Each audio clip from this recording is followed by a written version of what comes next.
What is going on, everybody? Welcome back to the channel. So in today's video, or I guess you could say there is going to be two videos today. The first one is going to be the speed zone, and the second one I am going to do the trailblazer. I did want to separate them, that way it's not going to be like too much or like a lot of flip-flopping on both in like one video or something. But either way, guys, do expect both of these today to drop, or at least, probably a few hours apart or whatever. But the first one I do want to talk about here is going to be the speed zone. This is going to have to be done in a Porsche at A800. I was seeing people saying this one was a pain, so I was like, you know what? I did actually have a good method for this, a great car that can also do it, and it wasn't even honestly that hard. In fact, I did it first try, guys, not even kidding. So the first thing I want to mention here is people are going to be like, oh, well, Block, what car do I use? Well, funny thing is, the car I recommend is actually going to currently be in the Forzathon shop. I would 150% recommend grabbing this. It's only 100 points. The Panamera Turbo. You're probably going to think I'm insane on this, but this car is legitimately fantastic. You could probably use the Cayenne if you wanted to, guys, but I would recommend picking it up for 100 points. You are not going to be regretting it. The next thing I did want to mention here is you're probably going to be wondering, well, what did you actually do to the vehicle to make it be able to do this, to get to 800, be good enough for it? That way you're not going to struggle. So when it does come to the upgrades here, I would probably say you can easily just put the level A if you did want to on it, guys. Have it 800, do a few tweaks there, and probably lower it a few parts if you want. But the way I did end up doing this, I will then show custom upgrades here, show you guys everything I added real quick. Now, this isn't going to be too insane. I'm going to kind of fly through this a bit, that way you guys can't see it. So I have the race intake installed. I'm then going to move over to the fuel system, nothing there. Then we're going to have the ignition, also nothing. Moving down to the exhaust, again, nothing there, basically stock. We're then going to have these cams and all that, which is also going to be stock. We're then going to have the valves. I have that one on the highest one there, which is the race. Moving down to the displacement, I also have that installed. Moving over to pistons and compression, that's going to be base. We're then going to have twin turbo. I went with the race twin turbo. As people did mention, I have legitimately been avoiding the anti-lag. I know it makes things faster, but I kind of been avoiding it.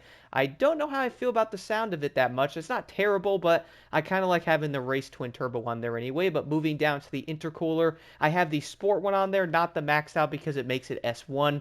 We're then going to have the oil and cooling. I also have the first one on there. And then finally, the flywheel is going to be completely base.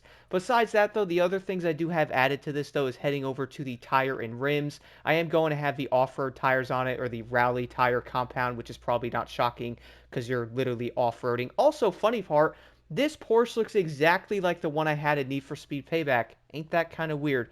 But moving over to the other thing, though, the tire width is going to be the first one. You probably can make this a tad wider, but again, you're then going to be an S1, so you kind of can't there, guys. Do the first one on each, and you'll be at $799. The other thing I do have installed, though, is heading over to the platform and handling.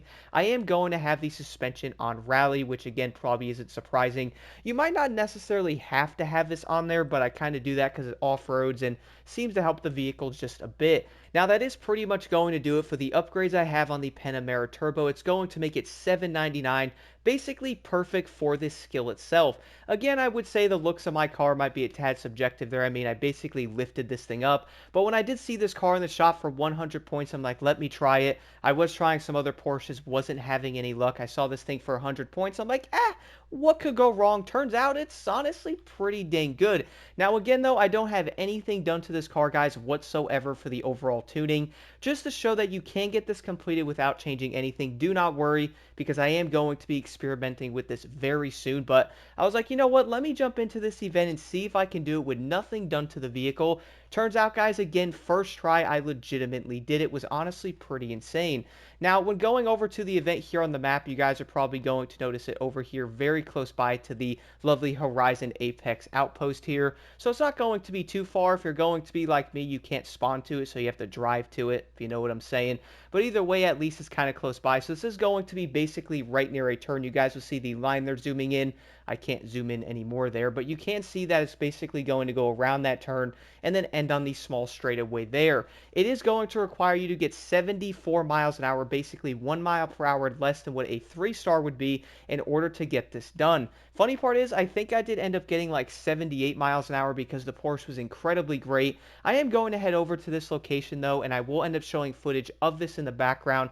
going over a couple of more things. So arriving here at the location, there is probably going to be a few ways you could probably do this one, but without a doubt, when you do put the waypoint on it itself, it is going to make you want to come from the other direction, or at least I found this way to be easier. So when you guys do approach the road, basically go right here, head over this way. You're then going to end up encountering some water, go through that, and basically turn around on the said corner right after this part.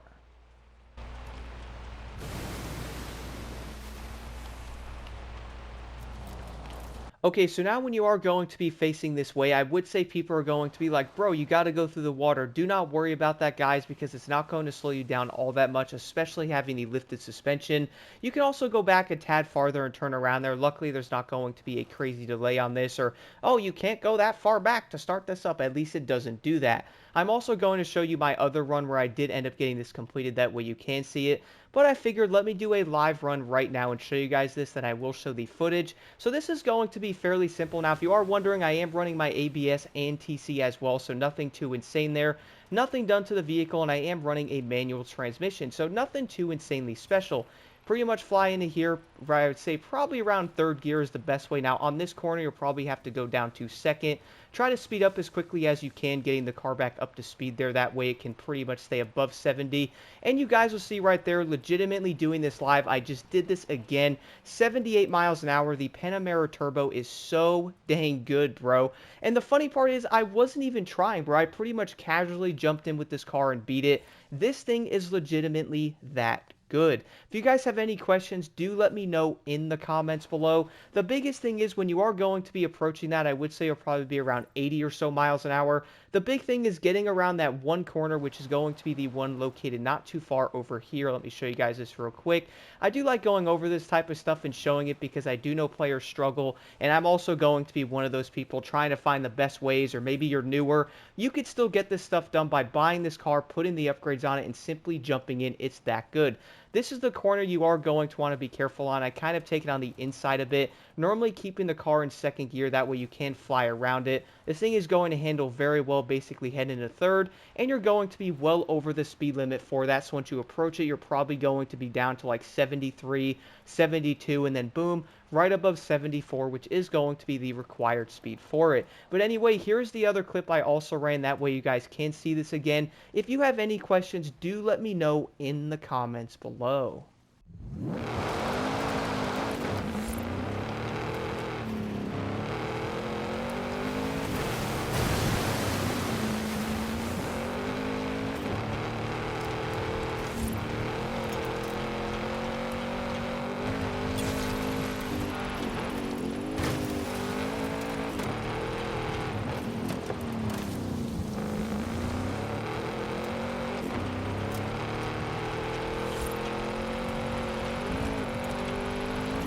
Arrived at your destination.